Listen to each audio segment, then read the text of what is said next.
देखिए आप सभी के बीच में रघुनाथ जी के जन्म स्थल से ये कलसा यात्रा हम सभी के महान गांव जकरौली में आया है और आप सभी के बीच एक छोटा सा रघुनाथ जी का एक शो सुनाने जा रहा हूँ।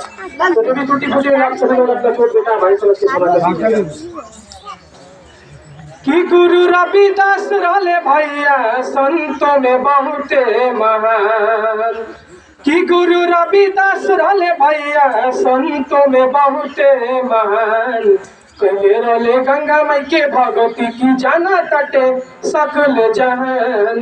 कहले रहले गंगा माई के भगवती की जाना तटे सकल जहान। कि गुरु रविदास रहले भैया संतों में बहुते महान, कि गुरु रविदास रहले भैया संतों में बहुते महान। कहले रहले गंगा माई के भगवती की जाना तटे सकल जहान।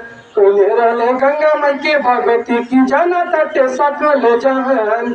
बाबा रविदास रहले मनवा के चंगा, यही से कठवती में अली माई गंगा। बाबा रविदास रहले मनवा के चंगा, यही से कठवती में अली माई गंगा। उनका चरनिया से खुश पहले श्री कृष्ण भगवान। कहले रहले गंगा माई के भगवती की जाना तटे सकल जहान। कहले रहले गंगा माई के भगवती की जाना तटे सकल जहान।